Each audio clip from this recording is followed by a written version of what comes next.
Hello hi नमस्कार मंडळी, कसे आहात सर्वजण? मजेत आहात ना? मजेतच असायला हवं।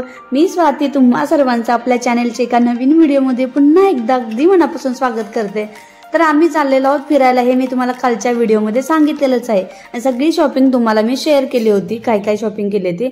आणि आम्ही चाललेलो आहोत कुठे, तर आता तुम्हाला मी ते सांगते व्हिडिओमध्ये, पुढे नक्की सांगणारच आहे की मी कुठे चाललेली आहे। आणि ते आहे ते थंड ठिकाण आहे, थंड हवेचं ठिकाण म्हणू शकतो।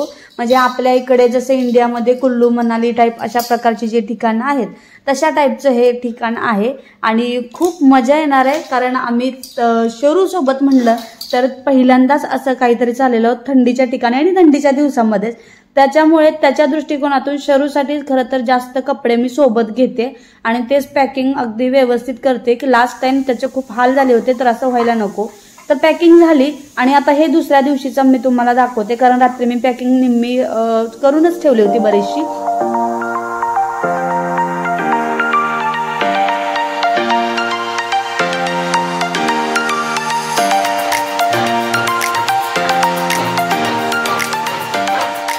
आता आम्ही जे फिरायला चाललो होतो ते आम्ही 3 फॅमिलीज मिळून फिरायला चाललेलो होतो।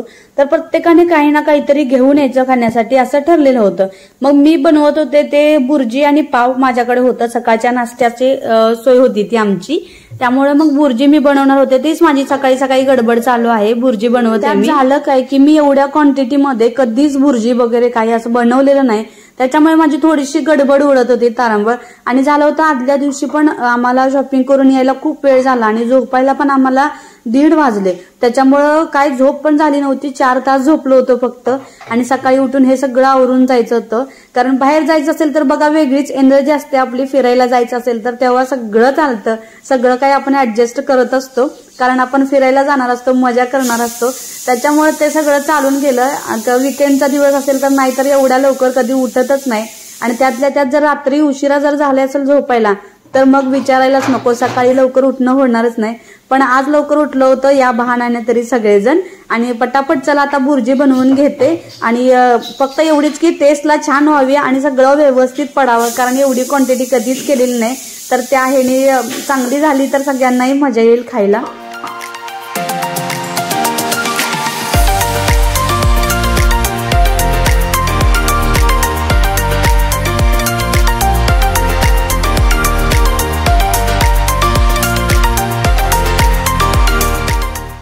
तर बघा, जेव्हा आपण ना एकटं जेवायला ट्रॅव्हल करत असतो, म्हणजे सोबत आपली फक्त फॅमिली असते, 2-3 लोक असू शकतात, तर तेव्हा एवढी मजा येत नाही। पण सोबत जर एक 7-8 जणांचा 5-6 जणांचा जर ग्रुप चाललेला असेल ना, तर तेव्हा खूप जास्त मजा येते खरं फिरायला, सगळ्या गोष्टी अनुभवता येतात आणि सगळेजण मजा करत करत जातो, काही ना काहीतरी गेम्स चालू असतात, त्याच्यामुळे एवढी मजा येते ना, खूप मजा येते।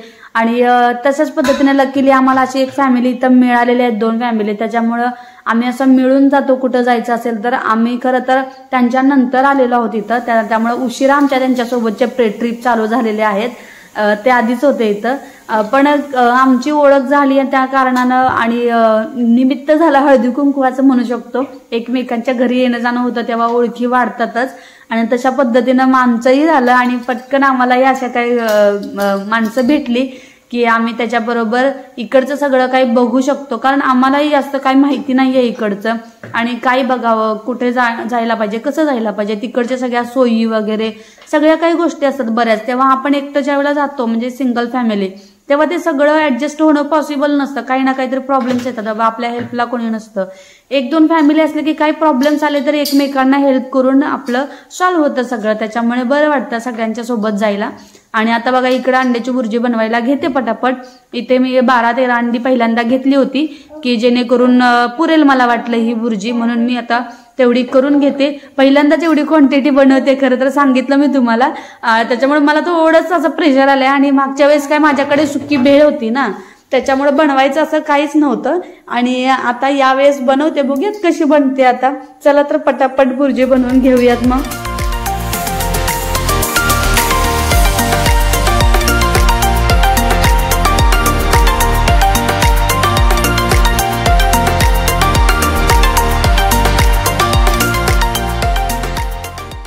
तर आता झालं काय, ही माझी 12 अंड्यांची बुर्जी होती आणि ती तयार होती सगळे, म्हणजे ऑलमोस्ट तयारच झाली होती. त्यानंतर मी यांना दाखवली की एवढी पुरेल का. मला पण थोडासा डाऊटच होता की एवढी पुरणार की नाही सगळ्यांना, कारण आम्ही मोठी लोक म्हणलं तरी 7 जण होतो आणि सगळ्यांनी पुरली पाहिजे असा विचार झालेला. पण यांचं म्हणणं असं होतं की हे पूर्ण नाही. मला पण तसंच वाटत होतं. त्याच्यामुळे मी परत एकदा अंड्यांची बुर्जी बनवली, कारण सगळे काही ना काही होते. तर मी त्याच्यामध्ये माझी बुर्जी सकाळी नाश्त्याला होती आणि दुपारी आमची पावभाजी एक होती आणि पुलाव पण होता.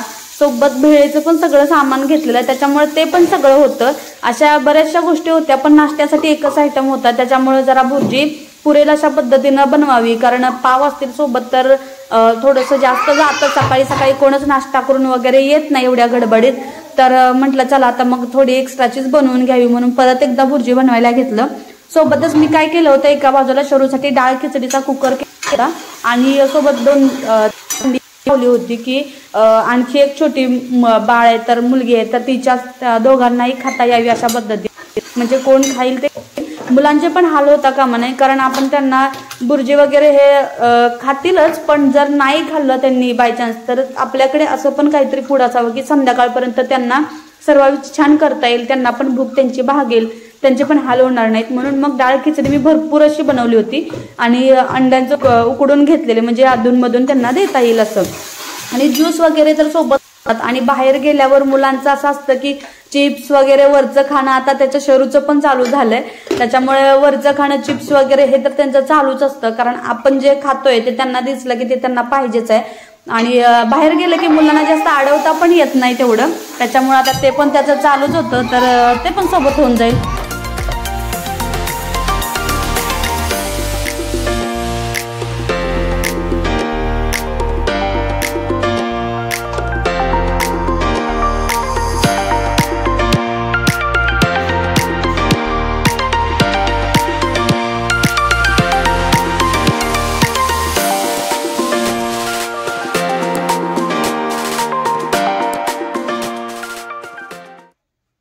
आता माझे बुर्जी वगैरे आणि बाळा जे शरूचं खिचडी वगैरे होती ती सगळी काही माझी पॅक करून झालेले. मी डबे व्यवस्थित पॅक करून घेतलेले, सगळं सोबत घेतलं, पॅकिंग करून घेतलं सगळं सामान. तुम्हाला समोर दिसतच आहे, सगळे डबे आहेत तिथं.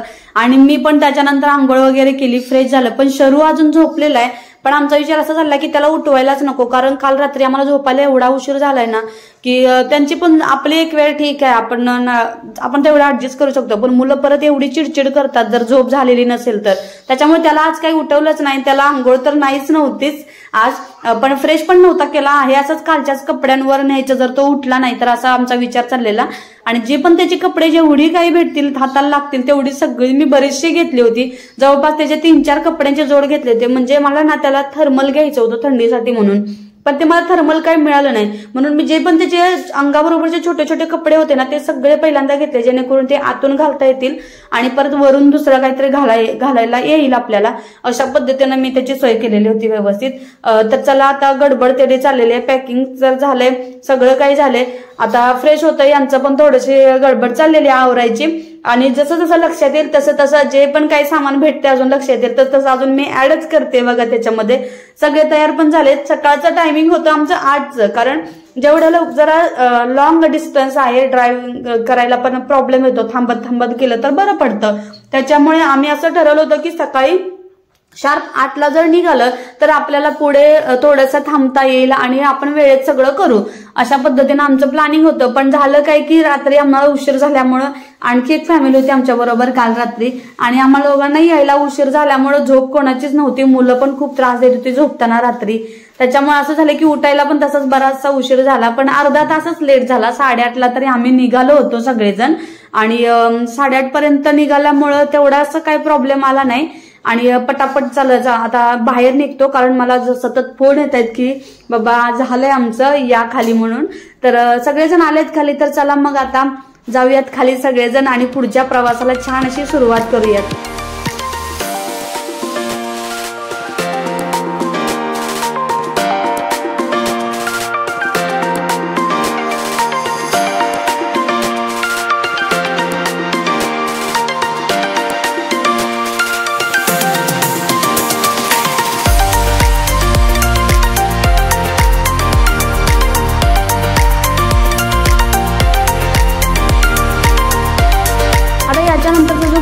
व्लॉग आहे तो सगळा आम्ही तिथं ट्रॅव्हलिंग कसं केलं, ट्रॅव्हलमध्ये काय काय मजा केली आणि तिकडचं सगळं नेचर कसं आहे, कसं वाटतं, सगळं वेदर कसं आहे, सगळं काही तुम्हाला शेअर करणार आहे. कारण काय असतं की आपण इथं जे मी नवीन ठिकाणी एक्सप्लोर करते ना की कसं आहे ते सगळं तुम्हाला दाखवायचं आहे मला.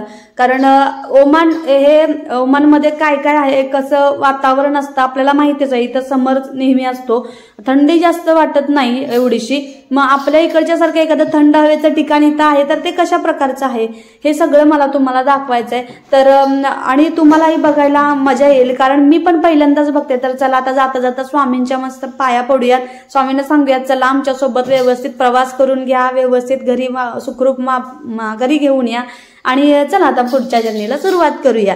तर पुढचाही ब्लॉग बघायला विसरू नका, तुम्हाला खूप छान मजा येईल आणि नवीन काहीतरी तुम्हाला पण बघायला आवडेलच.